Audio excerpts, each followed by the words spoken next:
आपने आयोजन किया शिव गुरु महोत्सव का, और मेरा सौभाग्य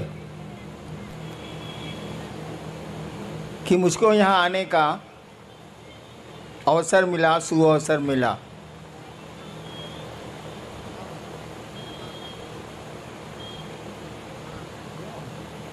मैं मंच पर, मुझको दिक्कत होती, इसीलिए मैं कुर्सी पर ही रह गया।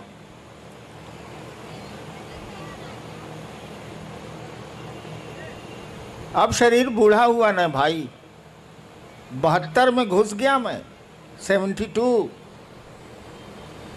1990 से शिव कार्य हमने शुरू किया था बिहार की राजधानी पटना शहर से। वहाँ मैं दंडाधिकारी था पटने का।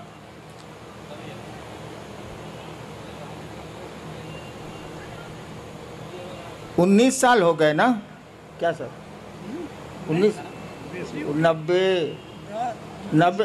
29 साल हो गए, 29 साल हो गए।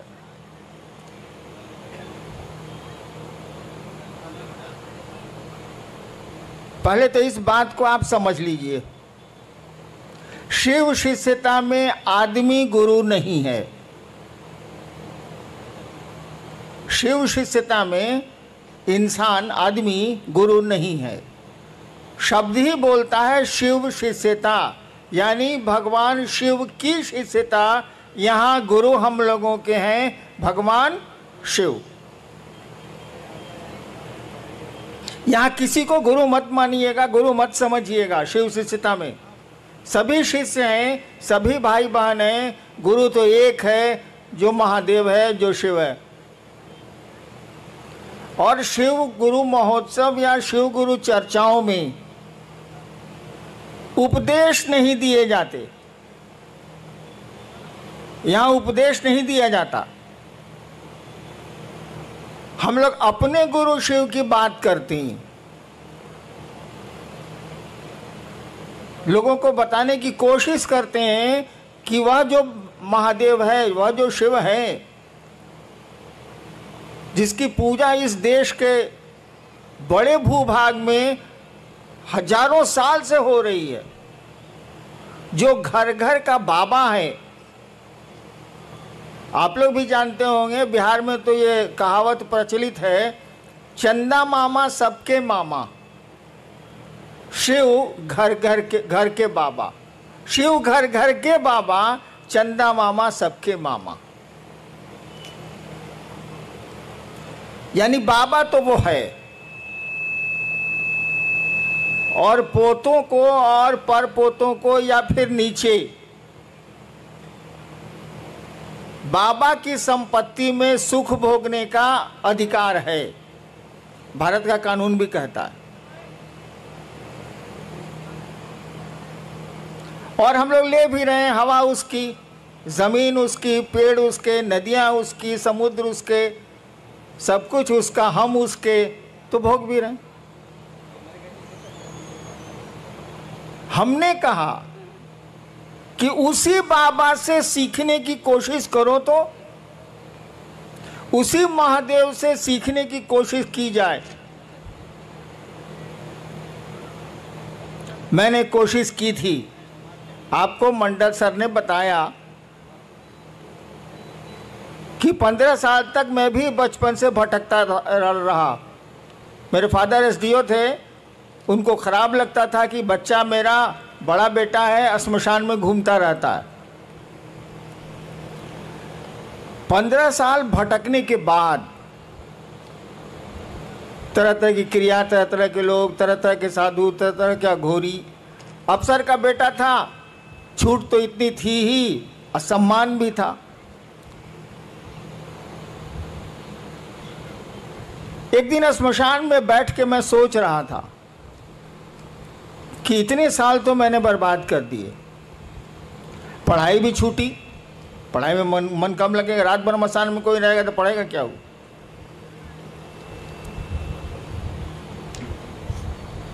एक मेरे मन में ख्याल आया, देखिए शिव शिष्यता है क्या, मैं आपको बताना चाहता हूं।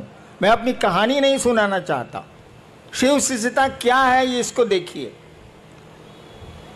आरा के गांग, आरा एक जिला है, भोजपुर एक जिला है बिहार का, पटना से सटा हुआ।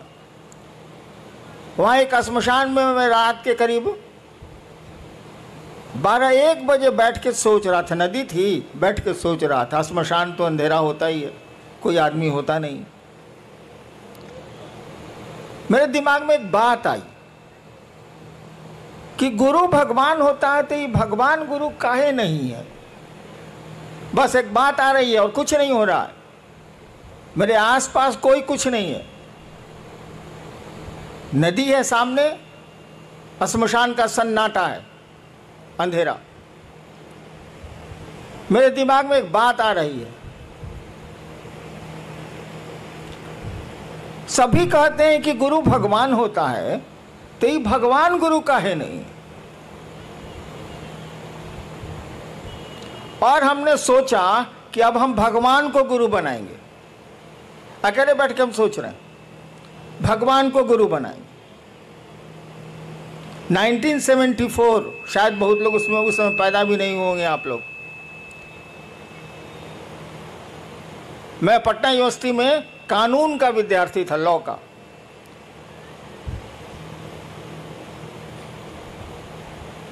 और जब मैंने सोचा कि मैं भगवान को गुरु बनाऊंगा तो भगवान की तो कोई छवि मेरे दिमाग में थी नहीं, मैं तो श्मशानी था। मेरे पिताजी मेरी माँ को कहा करते थे, वो बिहार के टॉपर थे, मेरी माँ को मेरे पिताजी कहा करते थे, अब दोनों नहीं है, कि जानती है मलकिनी, शिव को भगवान कहा जाता है भारतीय किताबों में। तो मैं गुजरता रहता था तो सुनता रहता था, हमको मतलब कुछ था नहीं। शिव को भगवान कहा जाता है, वह तो मैं अब मैं भी खुद समझा लूँगा कि शिव को ईश्वर कहा जाता है, महेश्वर कहा जाता है, क्या नहीं कहा जाता है, और ईश्वर को शिव कहा जाता है। लेकिन उस दिन मेरे दिमाग में कुछ नहीं था, खाली यही सुन रखा था मैंने कि शिव को भगवान कहा जाता है।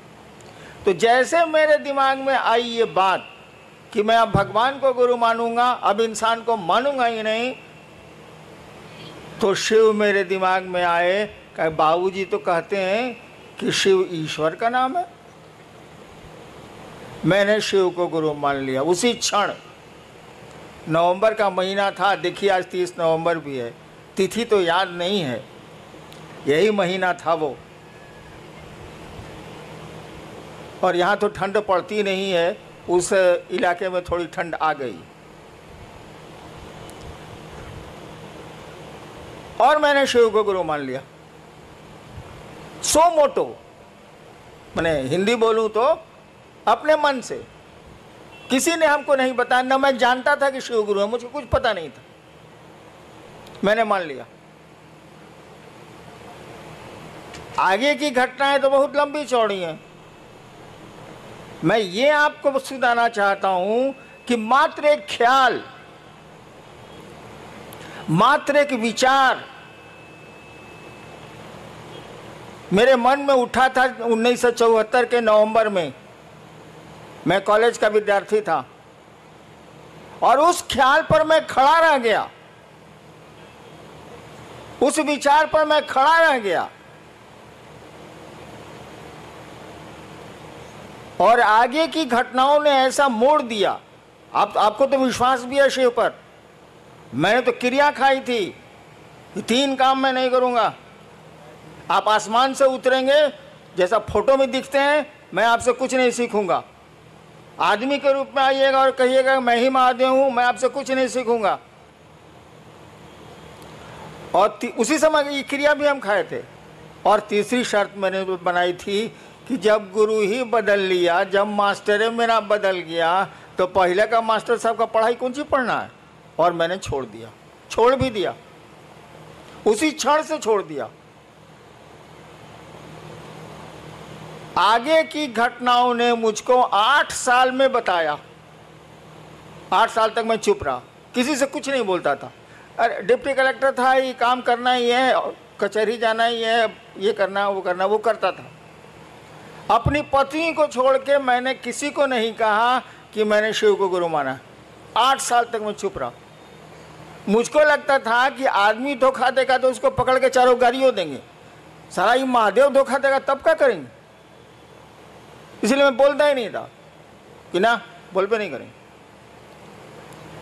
और मंडल सर ने बताया कि जब मैं मधेपुरा में मजिस्ट्रेट था और पुराने मित्र मेरे शमशानी आए मिलने के लिए, तो उन लोगों ने कहा कि हमको मालूम है। हम कह रही साला हम तो जानबे ना, हम किसी को बोल भी नहीं किए, इसको कैसे मालूम है कि शिव गुरु हैं। तब उन लोगों ने बताया कि किताब में तो लिखा हुआ है कि शिव गुरु हैं। तब माथा पीटा, जब किताब में लिखा हुआ है कि शिव गुरु हैं, घर में लईका नगर में ढिढोरा, साला महादेव घर घर का बाबा है, और तब कहाँ पर हुआ रहे हैं लोग भाई। अपने बाबा को गुरु मानेंगे, देखेंगे पढ़ाता है कि नहीं पढ़ाता है, नहीं पढ़ाता है तब कहेंगे कि साला नहीं पढ़ाता है। लेकिन वो पढ़ाता है, वो गुरुओं का गुरु है, जगत गुरु शास्त्रों ने उसको कहा है, विश्व गुरु कहा जाता है शिव को।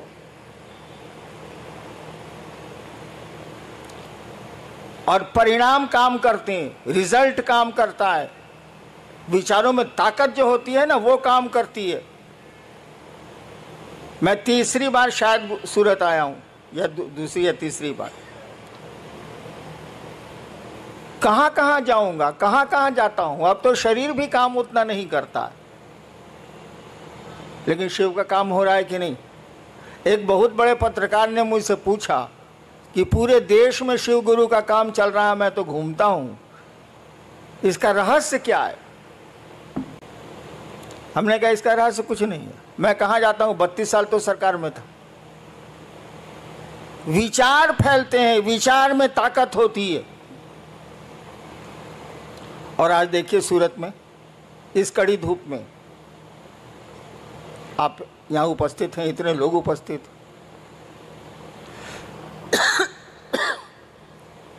आइए देखते हैं कि आपने लिख के क्या भेजा है। ज़्यादा देर बोलूँगा तो मैं 4 महीने से बीमार हूँ, इसलिए बीच में ब्रेक दे रहे हैं। देखते हैं आप क्या लिख के भेजे हैं। जी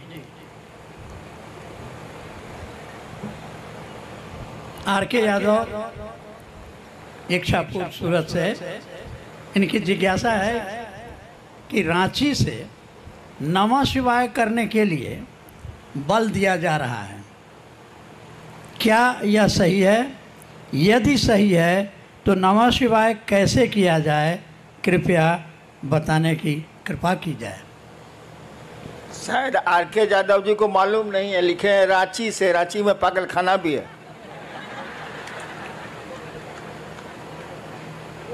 एक कहानी है कि एक बार पंडित नेहरू जी जब प्रधानमंत्री थे तो गए देखने पागल खाना, उड़ती हुई खबर है, हम लोग सुना है। पंडित नेहरू जी जब प्रधानमंत्री थे भारत के तो गए कांके पागल खाना देखने, भारत सरकार का है ही तो एक पागल पूछा कौन है आप, उनसे प्रधानमंत्री जी से पूछा कौन है आप, तो कहा कि हम जवाहरलाल नेहरू प्रधानमंत्री भारत के। कहा हटते हैं कि नहीं यहाँ से, जे आता है यहाँ प्रधानमंत्री अपने को बोलता है हटिए हटिए यहाँ से।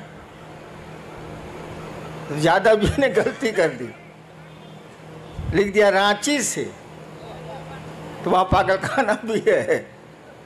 और रांची का लोग अमूमन जो कांके ब्लॉक है, कांके ब्लॉक में रहता है, हम उसी में पहले रहते थे, इसीलिए मेरा थोड़ा ढीला भी है। मैंने कहा है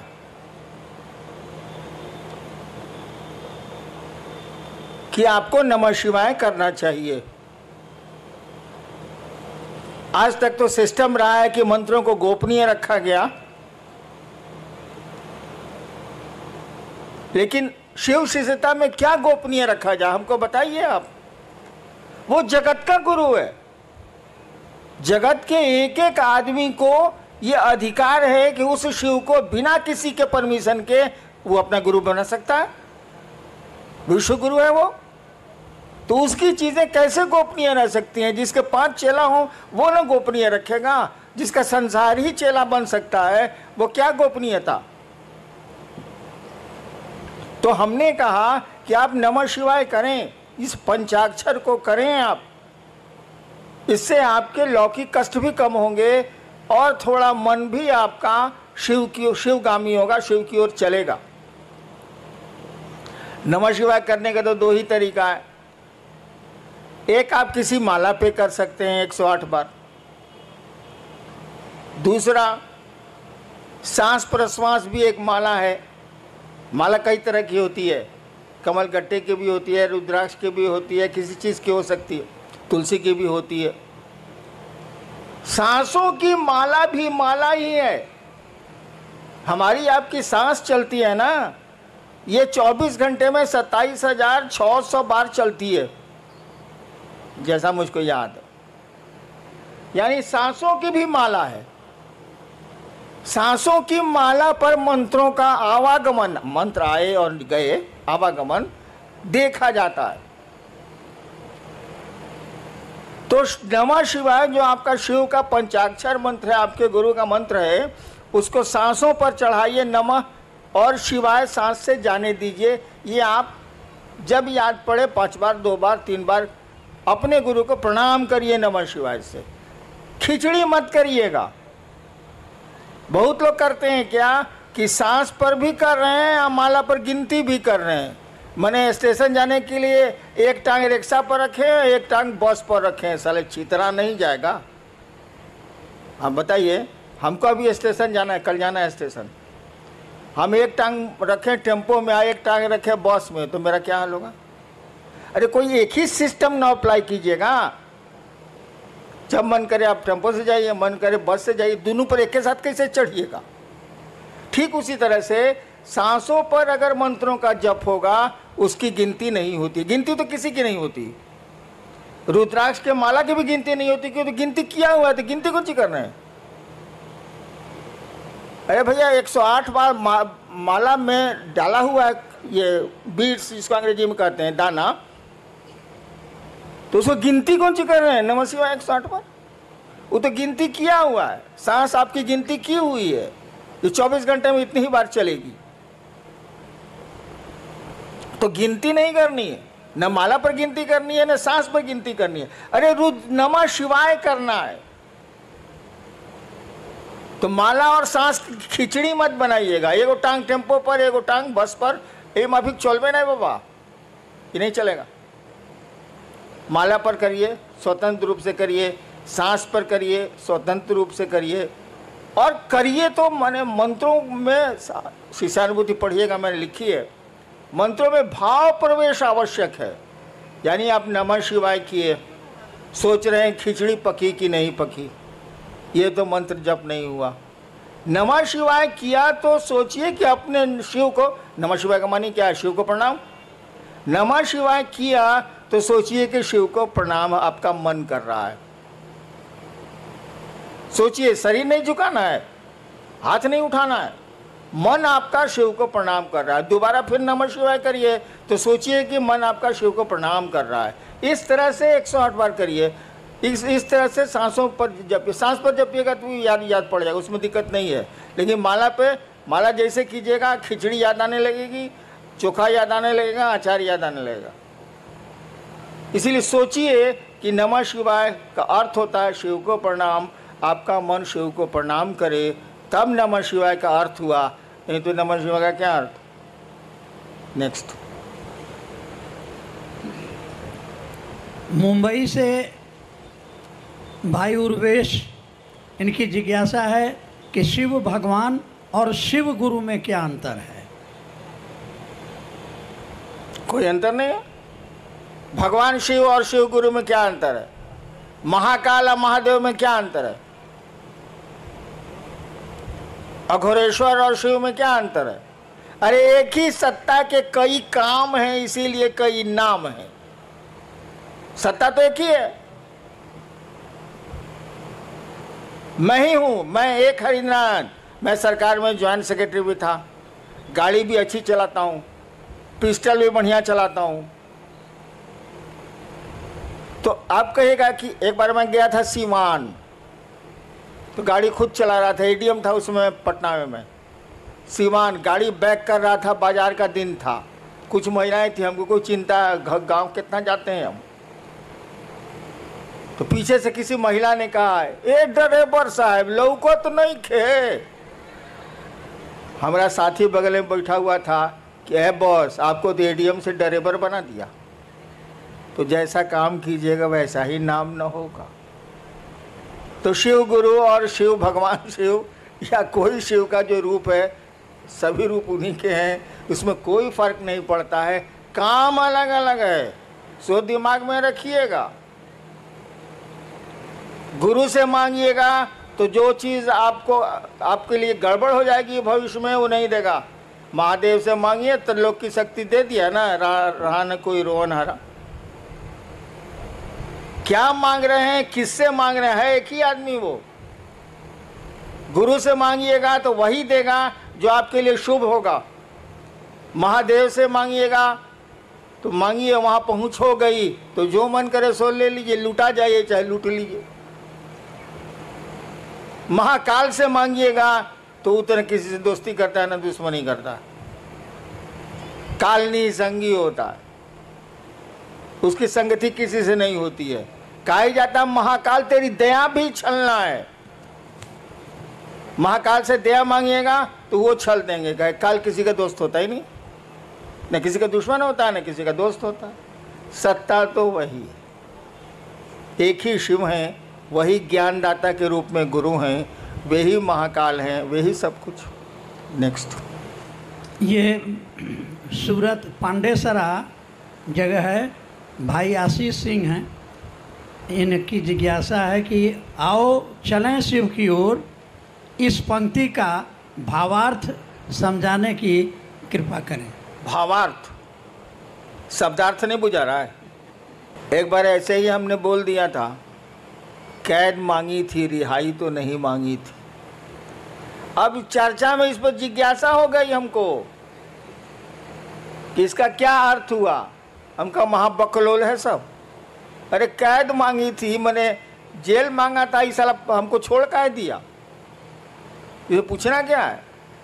कैद मांगी थी रिहाई तो नहीं मांगी थी। हम कहा था कि महादेव से कहा है कि हमको बांध के रखिए अपने शिव भाव में, आप छोड़ देते हैं तो धरती हमको पेड़ देती है, इसीलिए कहा था कि कैद मांगी थी रिहाई तो नहीं मांगी थी। ठीक उसी तरह से मैं एक दिन चर्चा करके उठा, नहीं उस दिन मैं कुछ बोला ही नहीं। अचानक हमने कहा किसी को कुछ कहना है तो कोई कुछ नहीं बोला, तो हमने कहा हमको कुछ कहना है, और हमने एक शब्द कहा था, एक वाक्य कहा था, आओ चलें शिव की ओर। वही आजकल आपका स्लोगन भी हो गया है, आओ चलें शिव की ओर। मैंने ही कहा था ऐसे ही कि आओ चलें शिव की ओर। अरे धरती पर आए, यहाँ से जाना है ही, यहाँ बहुत सारा काम करते हैं हम लोग। एक काम और करें कि मन को समझा लें कि चलो शिव की ओर यार, कहाँ फंस गए हो। दुनिया में रहो जरूर, लेकिन दुनिया के हो के राह मत जाओ, बहुत खराब स्थिति। तो आओ चलें शिव की ओर, इसका भावार्थ बहुत गूढ़ है, बहुत गूढ़ है। उस स्टेज पर आपको जाना होगा तभी समझ में आएगी बात कि आओ चलें शिव की ओर। एक सुदूर क्षितिज से आती हुई मध्यम मध्यम आवाज़ है जो इंसान को बोल रही है, आओ चलें शिव की ओर। उस आवाज़ को कोई सुन पा रहा है, कोई नहीं सुन पा रहा है। नेक्स्ट, मुंबई से हैं भाई रामनाथ ठाकुर जी। साहब श्री कहते हैं कि शिष्य भाव जागरण के लिए, हे शिव आप मेरे गुरु हैं, मैं आपका शिष्य हूँ, मुझ शिष्य पर दया कर दीजिए। इस मूक संवाद को प्रतिदिन बारंबार संप्रेषित किया जाए। कुछ लोग कहते हैं शिव दया शिष्य भाव के साथ ही मांगने पर गुरु दया करेंगे। कृपया स्पष्ट किया जाए कि दोनों विरोधाभासी क्यों लगते हैं। ये बात ही, सवाल ही हमको स्पष्ट नहीं हो रहा है। क्या इसका अर्थ क्या हुआ, सवाल का अर्थ क्या हुआ। अरे आप समझाइए ना, क्या इसका माने हुआ। एक पक्ष कह रहा है कि गुरु से दया मांगिए, प्रतिदिन संप्रेषित कीजिए। दूसरा व्यक्ति कह रहा है कि जब तक आप भाव से नहीं मांगिएगा आपको दया नहीं मिलेगी। इतना ही बात ना है। जी जी, सुन लिया ना। एगो साधु जी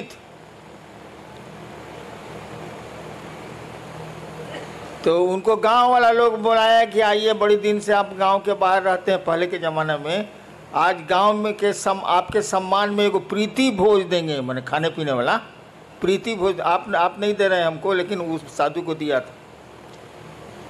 आया तो साधु आया तो कुछ तो सवाल जवाब होबे न करेगा। तो कुछ लोगों ने पूछा कि बाबा बताइए, भगवान है कि नहीं है? तो साधु बोला कि कौन लोग कहते हैं कि भगवान है, जरा हाथ उठाएं। तो हाथ उठा कुछ। कौन लोग कहते हैं कि भगवान नहीं है, वो लोग हाथ उठाए। तो कुछ लोग हाथ उठाया। कहा कि आप लोग दोनों आपस में समझा लीजिए, हम जाते हैं। तो दो तरह का बात, तब दो तरह का बात है, दोनों आपस में समझा लीजिए, हमारी क्या जरूरत है भाई साहब? क्या सवाल है? वही है कि दया के साथ। अरे बेवकूफ, वो सब आपको नहीं बोल रहे हैं, हम भी वही हैं, प्रश्नकर्ता को बोल रहे हैं। अरे भाव क्या है भाई? पत्नी का भाव है आप में, पुत्र का भाव है आप में, पिता का भाव है आप में? है? मेरा का भाव है कि आपकी चप्पल कहाँ है, आपकी पॉकेट में पैसा कितना है, आपका घर कहाँ है, घर कौन सा है, सब पहचानते हैं आप। पैसा नहीं बोल रहा है कि ये भैया ये भैया ये भैया हम 502 रुपया बनी। आप जानते हैं कि 502 रुपया मेरे पॉकेट में है, इसलिए कि आपका पैसा है वो। एक चीज होती है विचार, एक चीज होता है भाव। विचार दिमाग से उठते हैं, थिंकिंग है विचार, थॉट है। यह विचार कि हे शिव आप मेरे गुरु हैं, एक विचार है ये। लेकिन देखिए वाक्य में हे शिव आप मेरे गुरु हैं, ये मेरा आपका छिप रहा है। जहां मेरा सामने आया कि मेरे गुरु हैं, तब फिक्र हो जाएगी कि मेरी चप्पल कहाँ है, मेरा महादेव कहाँ है। और जब ये बात आपके दिमाग से दिल में उतरेगी तो भाव है।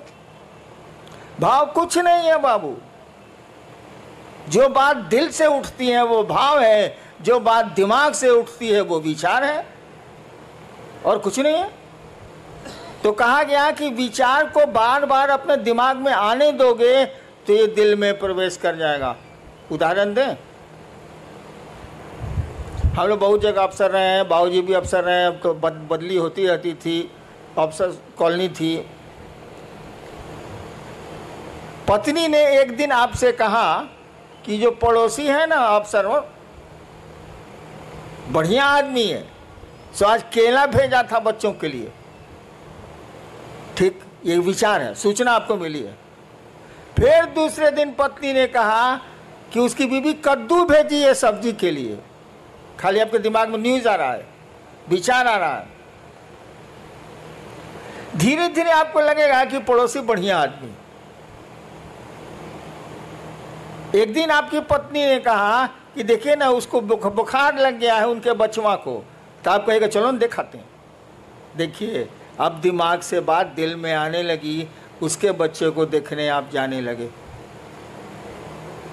इसका उल्टा देखिए, आपका बच्चा फूल तोड़ने पड़ोसी के यहाँ गया, डांट दिया पड़ोसी ने, आके आपको बोला कि मम्मी मम्मी मम्मी हमको डांट दिया, फूल तोड़ने गए थे। ठीक, एक सूचना आपको मिली, एक विचार आपके दिमाग में घुसा। फिर दूसरे दिन ऐसा ही कुछ हुआ, फिर तीसरे दिन ऐसा ही कुछ हुआ। 5 दिन के बाद आपको मालूम हुआ कि वो स्कूटर से जा रहा था, उलट गई स्कूटर, टांग टूट गया। आपके बाद ठीक हुआ साले को, ठीक हुआ साले। देखिए अब दिमाग से, अखबार का न्यूज़ नहीं है ये, अखबार में रोज एक्सीडेंट होता रहता है, आप कहाँ कुछ सोचते हैं। यानी आपके दिल में बात आ गई, अब ये दुश्मनी का भाव पैदा हो रहा है। वहाँ दोस्ती का भाव पैदा हो रहा था, यहाँ दुश्मनी का भाव पैदा हो रहा है। तो भाव कुछ नहीं है, जो बात दिल से उठती है वो भाव है। शिव मेरे गुरु हैं, ये बात अगर दिल से उठती है तो ये भाव है, अगर दिमाग से उठती है तो ये विचार है। जब तक भाव में नहीं जाएगी ये बात, कहा ही जाता है कि आध्यात्म की किसी भी गाड़ी का पेट्रोल भाव होता। शास्त्र हमारे कहते ही हैं भावेन लभते देवता भावेन देव दर्शनम। शास्त्र कहते हैं भारत के कि भाव से देवता मिलते हैं, भाव से देवताओं का दर्शन होता है।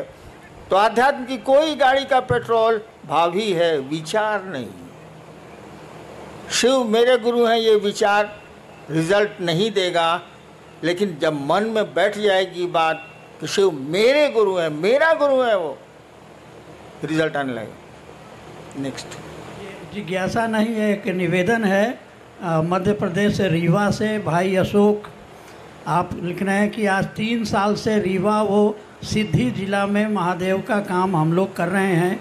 एक तरफ से शिव को गुरु मान रहे हैं और एक तरफ से लोग छोड़ रहे हैं। हम लोग आशीर्वाद लेने आए हैं कि रीवा व सिद्धि में महादेव का काम बढ़े। साहब आशीर्वाद।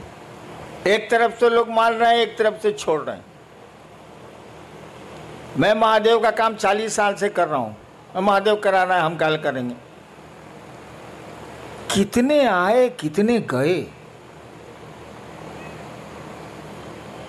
अंग्रेजी में एक कविता है, men may come and may go, men may go. लोग आते हैं जाते हैं, but I go on for ever. मैं जाता हूं तो हमेशा के लिए जाता हूं। तो किसकी चिंता करोगे, कौन आया कौन गया। महादेव की दया जिस पर हुई वो रहेगा। हैं लोग कि नहीं मेरे साथ। मैं इनका विद्यार्थी था कॉलेज का 67 में। यही मंडल जी पढ़ रहे हैं जिज्ञासा। इनको मैं ज़बरदस्ती, उस समय शिव गुरु नहीं थे मेरे, ज़बरदस्ती एक दिन श्मशान ले जाता था और दूसरे दिन कब्रिस्तान ले जाता था। 1 साल कंटिन्यूअस। जबकि मेरे प्रोफेसर लेक्चरर थे, मैं विद्यार्थी था इनका फर्स्ट ईयर का। इनको मैं ही पकड़ के ले जाता, चलिए मसान। तो जिसको टिकना है वो टिकते ही हैं, जिसको नहीं टिकना है उसको कितना टिकाओगे। हाँ, महादेव से दया जरूर मांगो कि सभी टिकें, सभी रह जाएं, कोई छूटे नहीं, कोई टूटे नहीं। कोशिश तो हम लोग की यही होनी चाहिए। करो, आगे बढ़ो। भाई मनोज सिंह है सूरत से। क्या शिव को गुरु बनाने के उपरांत भी पारंपरिक गुरु दीक्षा लेना आवश्यक है? किसी भी अनुष्ठान या मुहूर्त में लोगों द्वारा पारंपरिक दीक्षा द्वारा शरीरधारी गुरु द्वारा गुरुमुख होने का दबाव बनाया जाता है। भाई मेरे भी बिया में बनाया था। आप यही नहीं कह रहे हैं कोई सब अनुष्ठान करने के पहले पंडित मैंने कहा जाता है कि आपके गुरु कौन है। मेरी शादी है स्टेट में है, चली गई पत्नी मेरी शादी में भी यही हुआ था। स्टेट का पंडित था, पंडित जी थे बेचारे मर गए, कहा हम था बोले आपके गुरु बउआ जी कौन है। तो हमारी तो बोली तो भाई सिवान वाली थोड़ी खराब है। हमने कहा कोई साला मेरा गुरु नहीं है। तो लोग बका गया कि लड़का है ब्याह के मंडप पर बैठा हुआ कहता है कोई साला मेरा गुरु नहीं है। तब मेरी पत्नी से पूछा, उसमें पत्नी हुई नहीं थी, वो होने वाली थी 2 घंटे के बाद। पत्नी से पूछा कि आपके गुरु कौन है, बोले कोई नहीं। तो पंडित जी बोले कि चलिए शिव को गुरु मान लीजिए। हम कहा मैं नहीं मानूंगा। पत्नी ने कहा हम मान लेंगे। इसीलिए बाद में कहती थी कि आपसे हम सीनियर हैं। हम कहा तुम ब्याह करने के लालच में मानी हो, हम लालच में नहीं माने। हाँ, तो हम बिना गुरुए के ब्याहो कर लिया, तुम इसी की चिंता में पड़े हो जी। बट इससे बड़ा कोई अनुष्ठान होता है ब्याह से ज़्यादा बड़ा? मस्ती सुनो, कहो कि शिव मेरे गुरु हैं, दीक्षा की क्या जरूरत है? गुरु की दया ही दीक्षा होती है। दीक्षा का मानी समझते हो यार जी? एक कई लोगों की ये जिज्ञासा है, जिसमें मुंबई कल्याण से हैं भाई सुनील मौर्य। तो शिव को गुरु बनाने के बाद भी कठिनाइयाँ पीछा नहीं छोड़ रही, इसकी क्या वजह हो सकती है? एक तो आप नमः शिवाय अगर ठीक से करते हैं, 108 बार अगर माला पर करते हैं, माला 108 की होती ही है, या टुकड़े टुकड़े में सांस पर नमः शिवाय से अपने गुरु को प्रणाम करते हैं, तो बाधाएं कम हो जाएंगी, कठिनाइयां कम हो जाएंगी। नमः शिवाय आपके कष्टों को कम करने की का बहुत सुंदर मेडिसिन है, औषधि है वो, उसको करिए। और जहाँ तक कठिनाइयों का सवाल है, जान लीजिए इस जगत में कोई आया है तो उसको ज़िंदगी में अच्छी खराब दोनों सड़कें मिलनी ही मिलनी है, कोई उपाय नहीं है।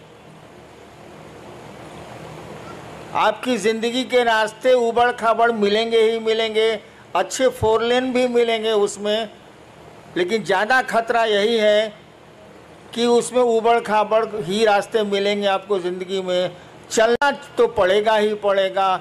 होशियारी इतनी ही है कि सवारी बढ़िया कर लीजिए। अगर ट्रैक्टर से जा रहे हैं उबड़ खाबड़ में तो कमर टेढ़ी हो जाएगी, स्कॉर्पियो से चले जाइए तो कमर नहीं टेढ़ी होगी, खाली जर्क महसूस होगा।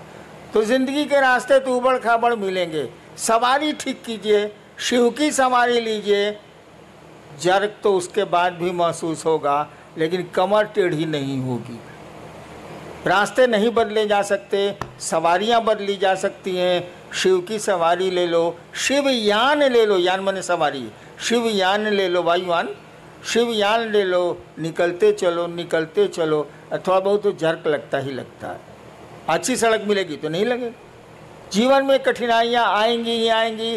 धरती पर जो भी आया है आज तक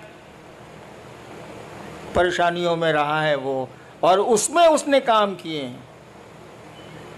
पहाड़ों पर वो चढ़ते हैं जिनको चढ़ना होता है, नहीं तो सीढ़ियाँ भी पहाड़ होती हैं। इंसान के लिए सीढ़ियाँ भी पहाड़ होती हैं। और कोई है जो एवरेस्ट पर भी चढ़ता है और जिसका नाम होता है शेरपा तेंजिंग, दुनिया जानती है उसको।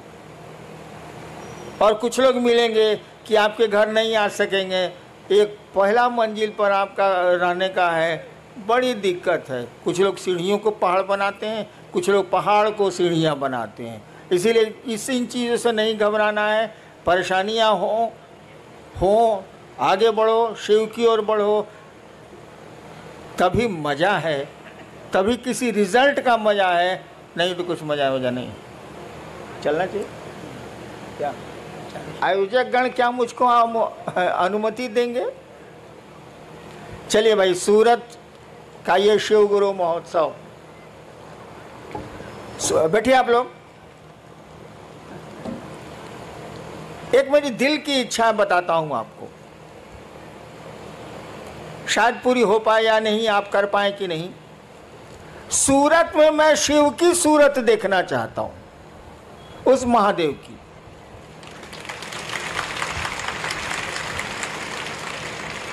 जैसे सोमनाथ है ना, सूरत में भी मैं शिव की सूरत देखना चाहता हूं, लोगों के दिलों में शिव को देखना चाहता हूं।